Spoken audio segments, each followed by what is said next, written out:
my 9-year-old son. Destroyed my wedding, and I'm grateful for the boy he's becoming. The wedding cake hit the floor at exactly 2:18 p.m., 3 minutes before I was supposed to say, I do. My son Oliver stood on the reception hall stage with frosting on his hands, and my fiancé's laptop open behind him, projecting bank statements onto the screen where our first dance song lyrics were supposed to display. "Dad, don't marry her," he said into the microphone, his voice cracking. The screen showed withdrawals, lots of them, from accounts I didn't even know existed, accounts with my dead wife's name still on them. My fiancée Isabel was already moving toward the stage, heels clicking fast on the hardwood, her face twisted into something I'd never seen before. The guests had gone completely silent. Oliver's hands were shaking, but he didn't move away from that laptop. He just stood there, 9 years old in his little suit, waiting for me to see what he'd found. The screen changed to a text message thread, her name at the top, someone else's name below. The messages were recent, last night recent. The rage in my chest felt like drowning, but I couldn't look away from my son's face. He wasn't crying. He wasn't scared. He was just watching me, waiting to see if I'd finally believe him. I'd been planning this wedding for 8 months, ever since Isabel said yes on what would have been my late wife Caroline's birthday. Looking back, that timing should have bothered me more than it did. Caroline died 2 years ago in a car accident coming home from her sister's house. Brain bleed. Gone before the ambulance arrived. Oliver was 7 when it happened, and watching him try to understand why his mother wasn't coming home nearly destroyed me. I was a mess for a year, couldn't work properly, barely cooked. My parents moved in for 6 months just to keep Oliver fed and in school. When I finally started functioning again, I felt like I owed Oliver some kind of normal life. I met Isabel at a grief support group 14 months after Caroline died. She'd lost her husband to cancer, or so she said. She knew exactly what to say, knew how to make me feel like someone understood the specific kind of emptiness that comes from losing your person. She was patient with Oliver, or seemed to be, never pushed, let him warm up to her slowly. We started dating officially after 3 months. She moved in after 6. I proposed at 8 months. Everyone said it was too fast, but grief makes you desperate for anything that feels like hope. I thought I was building Oliver a family again. The first weird thing happened 2 months before the wedding. I came home early from work and found Oliver sitting on the stairs outside our bedroom, completely still. When I asked what he was doing, he said he'd heard Isabel on the phone in there, talking about money. Lots of money. When I went to ask her about it, she said she'd been talking to her sister about wedding expenses, and Oliver must have misunderstood. Her explanation made sense. Wedding planning was expensive and stressful. I'd given Isabel access to one of my accounts to handle vendor payments, and she'd been good about showing me receipts. Oliver had been having nightmares again around that time anyway, waking up calling for his mom. His grief counselor said regression was normal when major life changes were happening. I figured the weird behavior was just wedding anxiety. Kids process things differently. The second incident happened 3 weeks later. Oliver asked me if Mommy had life insurance when she died. The question felt so wrong coming from a 9-year-old that I just stared at him. When I asked why he wanted to know, he said Isabel had been asking him questions about it, about how much, about where the money went. I confronted Isabel that night after Oliver went to bed. She acted confused, then hurt that I'd believe a child over her. She said Oliver was probably mixing up conversations, that she'd only mentioned insurance in general terms when discussing our own coverage for after the wedding. She cried, said she felt like I didn't trust her, like I was looking for reasons to push her away because I was scared. I apologized. I actually apologized for questioning her. The third incident made my hands shake. 1 week before the wedding, Oliver's school called. He'd been sent to the nurse's office complaining of stomach pain. When the nurse examined him, she found bruises on his upper arms. Finger-shaped bruises, 4 on each arm, like someone had grabbed him hard. The school was required to report it, so a social worker named Daphne Thornton came to our house that evening. She was in her 50s, with gray hair and tired eyes that had clearly seen too much. She asked Oliver how he got the bruises, while Isabel and I sat in the living room. Oliver said he didn't remember, just woke up with them. Daphne asked if anyone had grabbed him or hurt him. He said no. She asked if he felt safe at home. He looked right at Isabel and said yes. The social worker talked to us after. Said sometimes kids hurt themselves for attention during stressful times, wrote it up as inconclusive, gave us a pamphlet about childhood anxiety. After she left, Isabel hugged Oliver and told him she knew weddings were scary, but everything would be okay. He stood there stiff in her arms, not hugging back. That night I heard him crying in his room. When I went in, he was clutching the photo of Caroline that he kept by his bed. He wouldn't tell me what was wrong. The fourth incident happened 2 days before the wedding. My mother called, concerned. Oliver had told her he didn't want me to get married. When she pressed him why, he said Isabel was mean when I wasn't there. My mother asked for examples. He couldn't give specifics, just said she made him feel bad. My mother suggested I postpone the wedding. I told her Oliver was struggling with change and needed time to adjust. I promised we'd all do family therapy after the honeymoon. She didn't push, but I could hear the doubt in her voice when she said goodbye. The morning of the wedding, I found Oliver sitting in the garage at 6:30 a.m., still in his pajamas. He was holding Caroline's jewelry box, the one I'd put in storage because it hurt too much to see every day. When I asked how he got it down from the high shelf, he said he'd used a ladder. He'd opened it and spread everything out on the garage floor. Caroline's engagement ring, her grandmother's pearls, the diamond earrings I'd bought her for our 5th anniversary, all of it. He asked me why Isabel had pictures of Mommy's jewelry on her phone. The air left my lungs. I asked him to explain.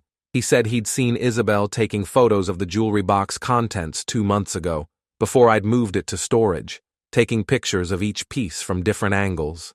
When he'd asked her why, she'd told him it was a surprise for me, and he couldn't tell, or it would be ruined. He'd kept the secret until now. I didn't know what to do with that information. It was the wedding day. Guests were coming in 6 hours. Maybe she was planning something sentimental like having pieces reset as a gift. Maybe Oliver was confused about what he'd seen. I told him we'd talk about it later, put the jewelry away, got him dressed, tried to ignore the feeling in my stomach that something was deeply wrong. The ceremony was supposed to start at 2 p.m. at a venue Isabel had chosen, an old mansion with a ballroom and gardens. Expensive, very expensive. I'd paid for everything on her insistence that my deceased wife would have wanted me to do it right. By 1:45, I was standing at the altar in my suit, watching guests file in. Oliver was supposed to be the ring bearer. He was backstage with Isabel and her bridesmaids, supposedly getting ready. My brother stood next to me as best man, making jokes to calm my nerves. At 2:05, the music started. The bridesmaids came out. Then nothing. Everyone waited. Whispers started. At 2:15, Isabel's sister came rushing out, looking panicked. She whispered something to the officiant, who looked confused. Then Oliver appeared from backstage alone, walking toward the center aisle. He wasn't carrying the rings. He was carrying Isabel's laptop, the one she'd password protected and never let anyone touch. He walked right up onto the stage where we'd set up the projector for our photo slideshow, plugged the laptop in, and suddenly the big screen behind the altar was showing things that made my brain short-circuit. Bank statements, joint accounts in my name and Caroline's name that I didn't know still existed. They should have been closed after her death. Instead, they showed regular withdrawals starting 8 months ago, right when I'd met Isabel. $50,000, gone in increments. The guests were murmuring now, standing up to see better. I couldn't move, couldn't process what I was seeing. Oliver clicked to the next screen. Life insurance documents. Caroline's policy that had paid out $500,000 after her death. Money I'd put into trust accounts for Oliver's future and into investments Caroline and I had planned together. Except the documents on the screen showed different account numbers than the ones I had in my files at home. Someone had opened new accounts. Someone had been moving money. The screen changed again. Text messages. Isabel's number at the top, another number below. The messages went back months. He has no idea about the accounts. Kid's suspicious but can't prove anything. After the wedding, I'll have legal access to everything. The life insurance alone is enough to disappear with. My knees almost gave out. Oliver's voice came through the speakers. Dad, she's been stealing from us. From Mom's money. I tried to tell you. Isabel finally appeared from backstage. Her face had gone completely white. She was staring at the screen like it was a bomb that might explode. The entire room was staring at her now. At me. At Oliver standing there holding evidence of something I still couldn't fully comprehend. She started toward the stage, but my brother moved faster. He grabbed my arm and pointed at the screen. "Look at the dates, man. Look at when this started." I looked. The first withdrawal from Caroline's accounts was dated 9 months ago, 1 month before I'd even met Isabel at that grief support group. She'd planned this, all of it. The chance meeting, the shared grief story, the patience with Oliver. She'd researched me, found me, targeted me. I could hear my heartbeat in my ears. Someone in the crowd yelled to call the police. Isabel finally spoke, her voice shaking. "This is insane. That laptop is fake. He's 9 years old, he doesn't understand what he's looking at." But Oliver wasn't done. He clicked to another screen. Security camera footage. Our home security system that I'd installed after Caroline died to make Oliver feel safer. Footage from inside our house. Multiple clips. Isabel going through my office files when I was at work. Isabel on the phone talking about liquidating assets. Isabel grabbing Oliver's arm hard in the kitchen, her face twisted with anger, while he tried to pull away. The bruises. She'd given him those bruises. The room erupted. People were shouting. Isabel's family was screaming that this was all lies. My family was surrounding me, asking if I knew about any of this. The officiant had backed away from the altar completely. 2 guests were already on their phones calling the police. I couldn't hear anything over the rushing sound in my head. Oliver had climbed down from the stage and was walking toward me. His little suit was rumpled. His face was serious. When he reached me, he held up a USB drive. "I copied everything," he said quietly, "just like Uncle taught me, in case she tried to delete it." My brother had taught him about backing up files, because Oliver had apparently been investigating Isabel for months. While I'd been planning a wedding, my 9-year-old son had been gathering evidence that the woman I was about to marry was a con artist who'd targeted our family for money. The police arrived 18 minutes later. 2 officers in uniform who'd been called about a disturbance at a wedding venue. Officer Kent Ashford was first through the door, hand on his belt, clearly expecting something entirely different than what he found. Behind him came Officer Lisa Brennan, younger and sharper-eyed. They took in the scene immediately. A wedding party in chaos, a groom at the altar looking like he'd been hit by a truck, a kid holding a laptop, and a bride backed into a corner by her own bridesmaids who were demanding to know what the hell was going on. Isabel started talking the second she saw the uniforms, said this was a misunderstanding, a child's fantasy, that I was unstable with grief, and this was all getting blown out of proportion. Her voice was steady, convincing. I'd heard that voice for 8 months. It had told me she loved me, that she'd help me heal, that Oliver would adjust. Officer Ashford asked everyone to stay calm while they figured out what was happening. My brother stepped forward and explained quickly. Wedding interrupted, possible financial fraud, child abuse allegations, evidence on the laptop. Ashford's demeanor changed instantly. He asked who owned the laptop. Isabel said it was hers, which Oliver confirmed. Ashford asked if he could see what was on it. Isabel refused, said it was private property, that she hadn't consented to anyone accessing it. That's when Oliver spoke up in his small, clear voice and said he'd gotten into it because she'd hurt him and he needed proof. He showed the officer the bruises on his arms. They were fading but still visible. Brennan crouched down to Oliver's level and asked him gently if the woman in the wedding dress had given him those bruises. Oliver nodded, said she'd grabbed him 3 times over the past month, said she'd threatened to hurt him worse if he told me, said she'd told him his dead mother would be ashamed of him for being a liar. The temperature in that ballroom dropped about 40 degrees. I watched my mother cover her mouth, watched my father's face turn red with rage, watched Isabel's carefully constructed mask start to crack. She said Oliver was lying, that he'd been acting out for attention, that grief made kids say crazy things, but her voice wasn't steady anymore. Brennan stood up and asked Isabel to step outside with them to talk.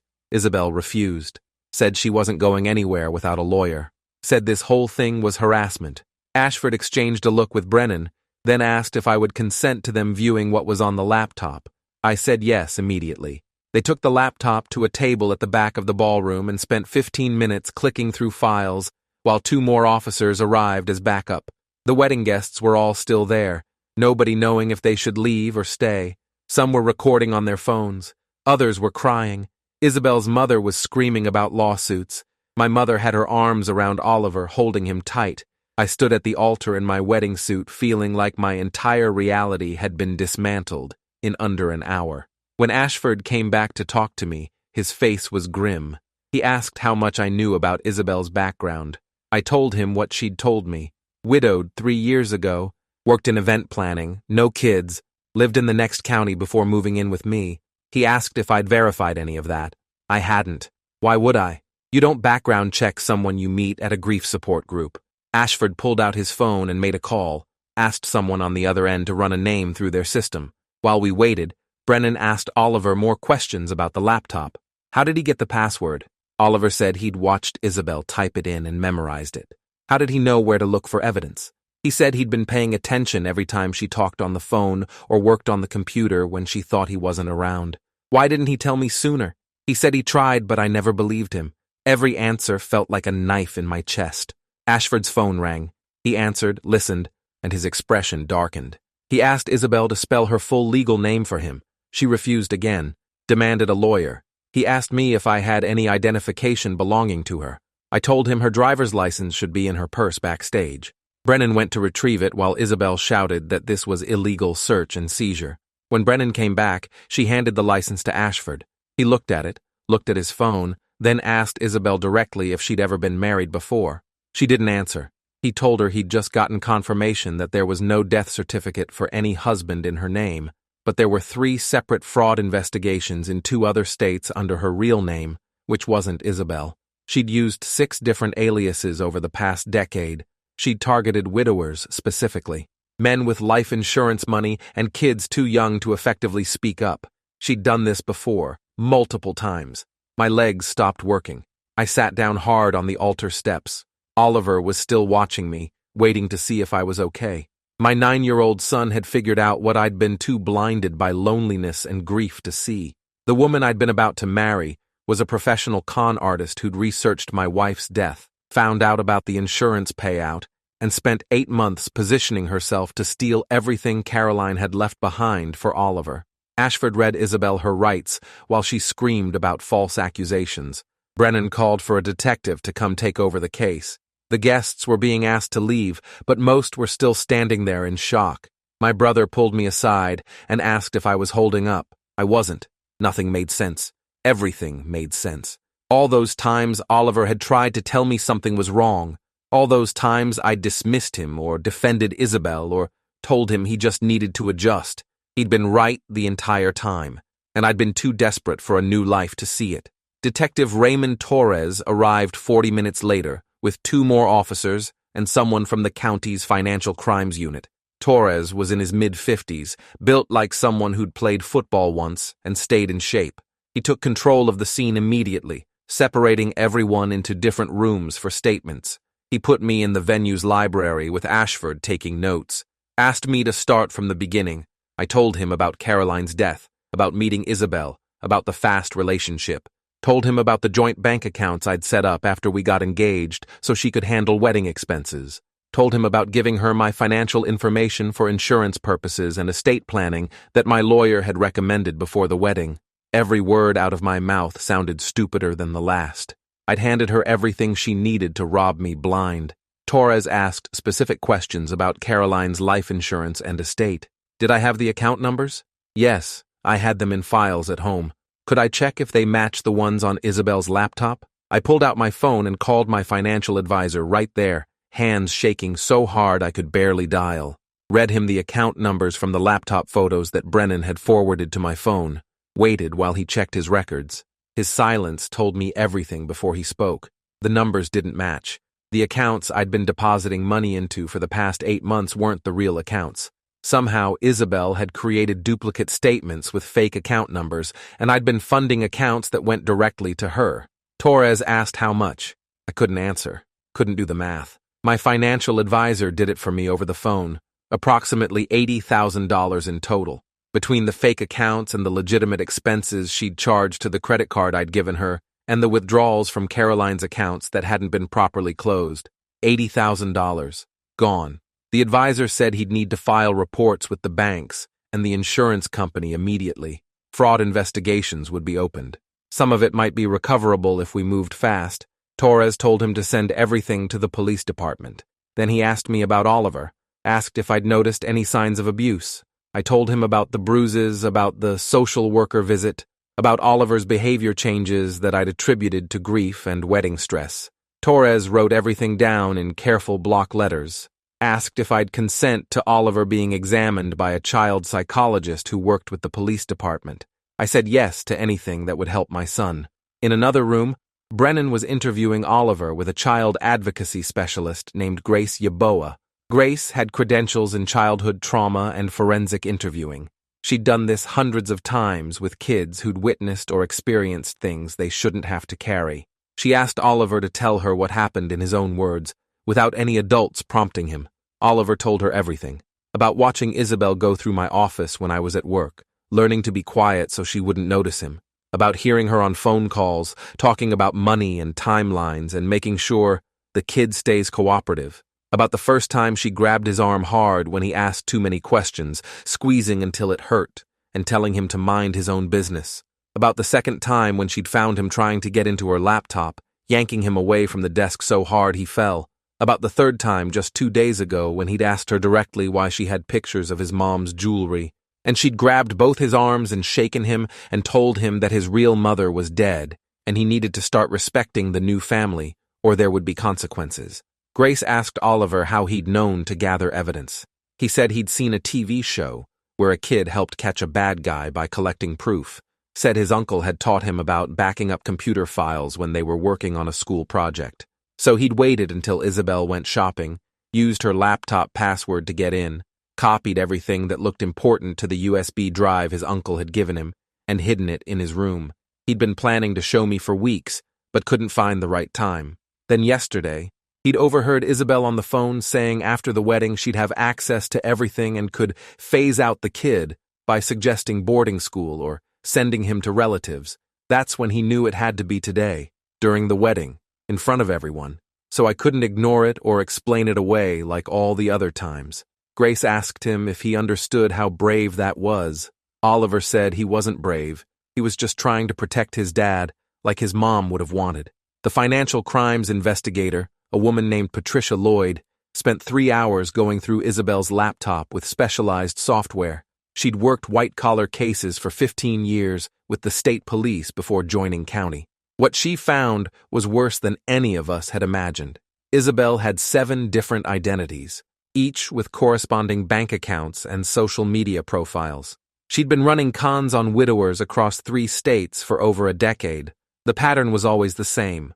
Research a recent death with a good insurance payout, find the surviving spouse through grief support groups or online forums, establish a connection based on manufactured shared experience, move in quickly before they could think clearly, gain access to finances, drain what she could, then disappear right before anyone caught on. She'd made over $2 million doing this. The laptop had spreadsheets tracking her targets, notes on their financial situations, copies of legal documents she'd somehow accessed, and drafted templates for the fake account statements she'd create. There were files labeled with other men's names, other cities, other con jobs in progress or completed. Patricia said this was one of the most sophisticated romance scams she'd ever seen. Most con artists got sloppy or greedy. Isabel had been meticulous. The only reason she'd gotten caught was because a 9-year-old had been smart enough and stubborn enough to investigate when no adult would listen. Torres came back to update me after conferring with Patricia and the prosecutor's office. They were charging Isabel with multiple felonies: fraud, identity theft, theft by deception, forgery, child endangerment, and assault on a minor. They'd be coordinating with other states where she had active warrants. She'd be held without bail given the flight risk. Patricia was already working with the banks to freeze the fraudulent accounts and start the recovery process. It would take time, but they were optimistic about getting back most of what she'd stolen from me. The other victims from other states would be harder. Some of the money was gone, spent on the lifestyle she'd maintained between cons, but at least now she'd be stopped before she could do this to anyone else. I asked Torres if I could see my son. He took me to the room where Oliver was with Grace and my mother. Oliver looked so small, sitting in a chair meant for adults, his feet not quite touching the floor. When he saw me, his brave face finally cracked, started crying. I crossed the room and picked him up, held him like I used to when he was little, told him I was sorry. Sorry I didn't believe him. Sorry I let someone hurt him. Sorry I'd been so desperate for a new family that I'd almost destroyed the family we already had. The venue manager appeared at some point asking what to do about the reception. The food, the flowers, the cake that was still splattered on the floor, the band that had been paid to play. I told him to let the guests eat and drink everything. We'd paid for it. Might as well not waste it. My brother organized getting Oliver and my parents home while I stayed to give more statements. By the time I left the venue at 11:00 p.m., I was still wearing my wedding suit, untouched except for where Oliver had buried his face in my chest and left tear stains. Torres said they'd need me to come to the station the next day to sign official statements and work with Patricia on the financial documentation. They'd be getting a warrant to search my house for any other evidence. I drove home in silence. Our house looked exactly like it had when we'd left that morning. Isabel's things were still everywhere. Her clothes in the closet, her toiletries in the bathroom. Evidence that I'd been about to merge my life with someone who'd been systematically destroying it. I went to Oliver's room. He was already asleep, still in his suit pants, but with his jacket off, sprawled across his bed the way kids sleep when they're too exhausted to care about comfort. My mother was sitting in the chair beside his bed. She looked at me with an expression I couldn't read. Pride mixed with worry, mixed with relief. She told me Oliver had been sick to his stomach once they got home, nerves finally catching up. But he'd eaten some crackers, and asked her to make sure I knew he wasn't mad at me, just wanted me to be safe. I sat on the edge of Oliver's bed and watched him breathe.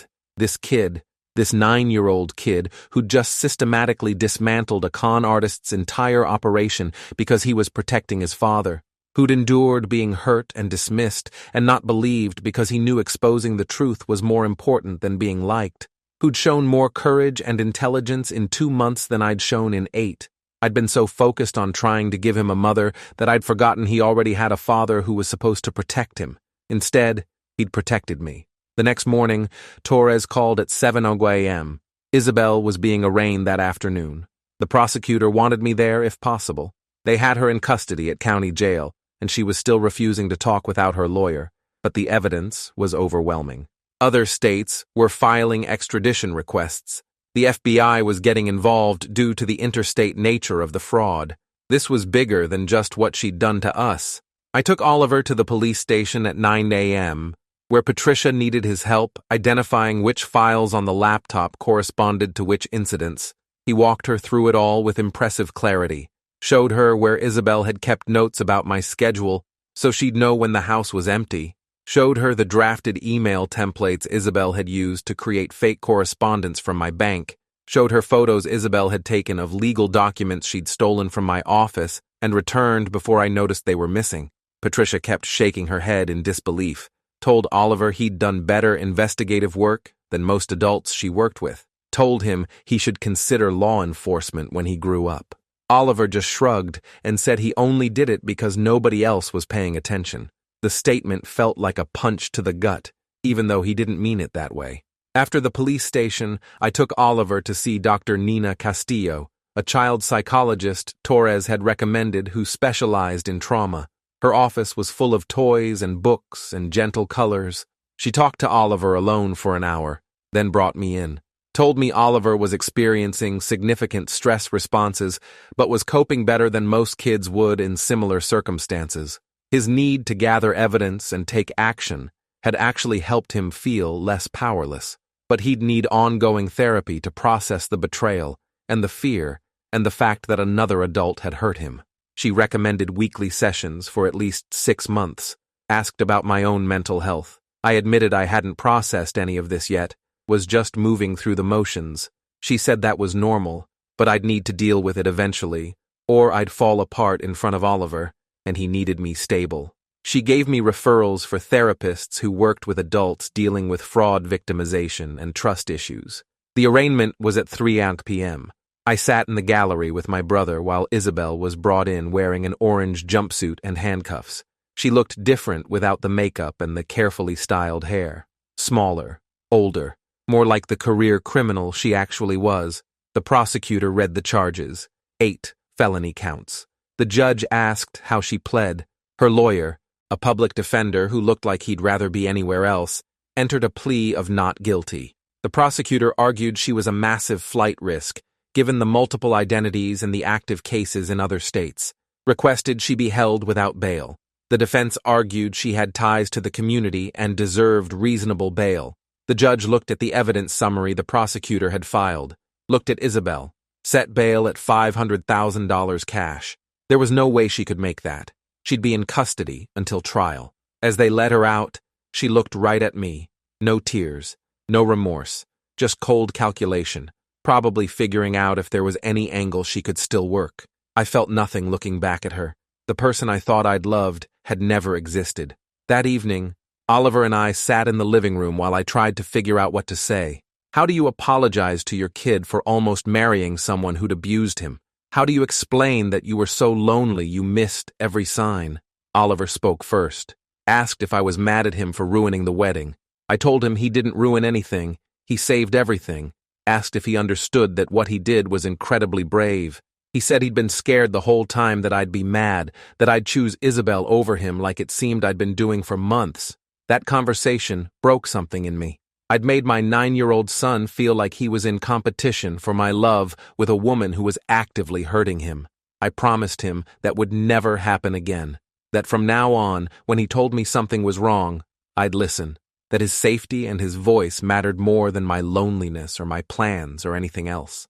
He asked if we could take down all of Isabel's stuff, the pictures on the walls, the decorations she'd added, everything that reminded us of her. I said yes immediately. We spent the next 3 hours removing every trace of her from the house, packed it all in boxes and put it in the garage for the police to collect as evidence, took down the photos from the engagement shoot, removed the wedding planning binder from the kitchen counter, stripped the guest room where she'd kept her things before moving into my bedroom. By the time we finished, the house felt empty, but cleaner, like we'd excavated a rot. Over the next 2 weeks, the full scope of the damage became clear. Patricia worked with my bank and the life insurance company to trace what Isabel had stolen. The $80,000 was accurate. She'd been systematic about it, taking amounts small enough not to trigger immediate fraud alerts, but consistent enough to add up fast. The bank was willing to refund some of it since they'd failed to catch the forged documents she'd used to open the fake accounts. The insurance company was less cooperative, arguing I'd authorized the access to Caroline's accounts by giving Isabel my personal information. Patricia said we'd probably end up in litigation over it, but she was confident we'd win. The credit card company reversed most of the fraudulent charges once I provided the police reports. The wedding vendors were a mixed bag. Some refunded deposits when they heard what happened. Others kept the money, saying services had already been rendered. The venue kept half the rental fee. The photographer kept everything, claiming he'd already edited the pre-ceremony photos. My lawyer, Gerald Vance, who'd been handling Caroline's estate and had helped me with pre-wedding legal documents, was furious with himself. He'd reviewed the paperwork Isabel had brought about her background and had accepted her ID and documents at face value without running independent verification. He admitted he should have been more thorough given the money involved. He offered to work pro bono on the litigation against the insurance company and on pursuing civil damages against Isabel for the emotional harm to Oliver. I accepted. We'd need every advantage we could get. The social worker, Daphne Thornton, came back for a follow-up visit. She interviewed Oliver again about the abuse. This time, he told her everything without holding back, knowing he'd be believed. She documented it all, took more photos of the fading bruises, and filed an amended report that cleared me of any suspicion and named Isabel as the perpetrator. She apologized for not pushing harder during the first visit, said sometimes kids are scared to tell the truth when the abuser is present, and she should have recognized the signs. She recommended Oliver continue therapy and said CPS would close the case since he was clearly safe now. But she gave me her card and told Oliver to call her directly if anyone ever hurt him again. The trial was set for 8 months out. The prosecutor, Andrew Garrett, a career attorney who'd handled dozens of fraud cases, said Isabel's lawyer was already trying to negotiate a plea deal. She was facing 30 years minimum if convicted on all counts, especially with the priors from other states. The evidence was overwhelming, and her lawyer knew it, but she didn't want to accept responsibility, was still maintaining she'd done nothing wrong. Garrett said we'd probably end up in trial unless she cracked under the weight of the evidence as the date got closer. In the meantime, other victims started coming forward. The FBI had issued press releases in the states where she had active warrants, 3 other men contacted Torres, each with similar stories. Widowers who'd met her at support groups or online forums, fast relationships, moved-in girlfriends who'd gained access to finances and then disappeared with money. One man had lost $200,000. Another had refinanced his house based on fake investment opportunities she'd presented. None of them had reported it at the time because they'd been embarrassed or hadn't realized the scope of it until money was already gone. Torres connected them all with Patricia and Garrett. Their cases would be consolidated for the federal prosecution. Isabel's public defender withdrew after she kept refusing to cooperate, and she cycled through 3 private attorneys in 6 months, each one quitting when she wouldn't listen to their advice. Finally, she was left with another public defender who flat out told her she was going to prison and needed to minimize the damage. 2 weeks before trial, she accepted a plea deal. 15 years in federal prison for fraud and identity theft. Restitution to all victims totaling nearly $3 million. Registration as a fraud offender, which would flag her attempts to access financial accounts after release. The assault charges against Oliver were handled separately in state court, adding another 3 years to run concurrent. She'd be in her 60s before she got out. The sentencing hearing was brief. Garrett read victim impact statements from all of us. I stood up and told the judge what she'd done to Oliver, how she'd systematically isolated and hurt a child who'd already lost his mother, how she'd almost made me complicit in my own son's abuse because I'd been too blind to see the truth. The judge, Margaret Chen, wait, no, I can't use that name. Let me revise. The judge, Margaret Bellamy, listened without expression.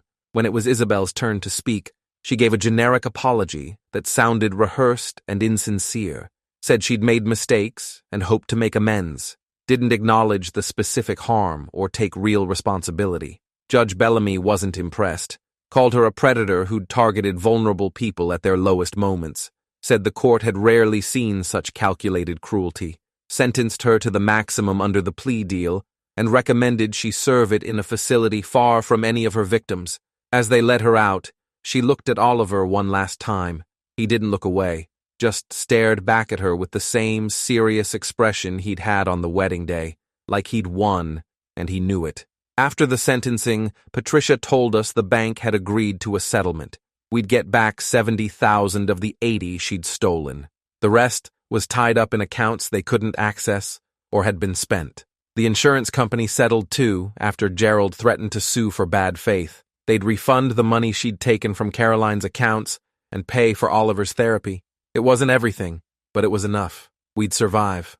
6 months after the sentencing, Oliver and I were in a better place. He was back to his regular self mostly, though he still had nightmares sometimes. Dr. Castillo said that was normal and would fade with time. His grades were good. He'd joined a chess club at school and made new friends.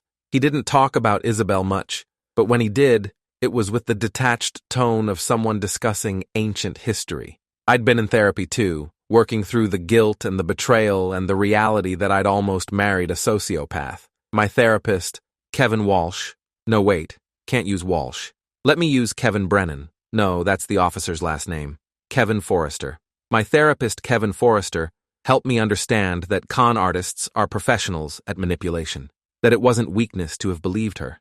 That the important thing was, I'd listened when it mattered most, even if it had taken longer than it should have. I started dating again, but slowly and carefully, and only people my brother vetted first.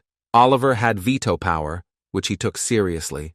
The first woman I went out with, he asked her detailed questions about her background and then looked her up online to verify her stories. I told him he didn't need to investigate everyone I met. He said he was just being careful, that someone had to protect me since I wasn't great at it. Fair point. We visited Caroline's grave on what would have been her 40th birthday. Oliver left flowers and told her about stopping the wedding.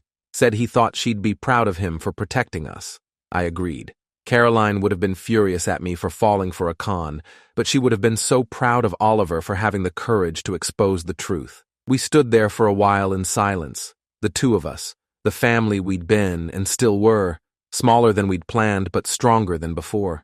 My parents hosted Thanksgiving that year and made a point of thanking Oliver publicly for being brave enough to stand up when adults failed. My brother gave him an advanced computer course as a gift, since Oliver had developed an interest in digital forensics after everything that happened. Turns out, Being a 9-year-old detective had sparked something.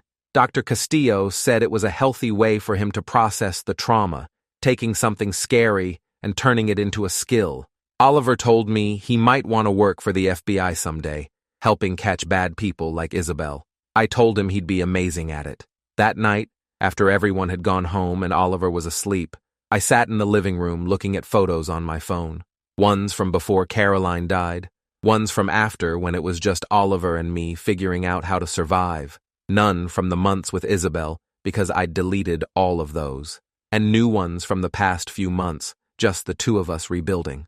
In one photo, Oliver was grinning at the camera with a gap-toothed smile, holding the certificate Torres had given him from the police department, thanking him for his assistance in the investigation. He'd framed it and hung it in his room. I thought about that day at the wedding when he'd walked up to the stage with that laptop, how my first instinct had been anger that he was interrupting, how quickly that had turned to horror when I'd seen what he'd found, how it had taken a 9-year-old to save me from my own desperation. People ask sometimes if I regret the relationship with Isabel, regret the time wasted, the money lost, the pain inflicted. The answer is complicated. I regret that Oliver was hurt, regret that he had to be the adult when I should have been protecting him, regret that my grief made me vulnerable to someone who weaponized empathy. But I don't regret what it taught both of us about resilience and trust, and listening to the people who matter most. Oliver's 12th birthday was last week. We had a party with his friends from school and chess club, made a cake, played games, did normal kid things. At the end of the night, after everyone left, he asked me if I was happy, if life was okay now. I told him the truth, that it wasn't the life I'd planned, but it was a good life, that I had him, and that was everything that mattered. He nodded, satisfied. Then he told me he'd been writing down everything that happened with Isabel, all the details, how he'd figured it out, how he'd gathered evidence, what he'd learned. He said his teacher had suggested he could turn it into a book someday if he wanted, help other kids recognize when adults in their lives were dangerous. I told him that was an incredible idea, that his story could save other families from going through what we did. He smiled, that gap-toothed smile from the photo, and said that's what he hoped, that maybe Mom was helping him be brave enough to use what happened for something good. That night, after Oliver went to bed, I pulled out the USB drive he'd used to copy Isabel's files. The police had returned it after the trial, evidence no longer needed. It was small and unassuming, just a cheap drive my brother had given Oliver for a school project. But it contained the information that had blown up a con artist's operation and protected our family from total destruction. I put it in the safe where I kept Caroline's jewelry and Oliver's important papers, not to dwell on the past, but to remember what we'd survived and how. To remember that my son had been strong enough to stand alone when no one believed him, that he'd destroyed my wedding to save my life, and that I'd always be grateful for the person he's becoming. If you enjoyed this, you'll definitely want to see the next ones too. So subscribe now and let me know your take in the comments.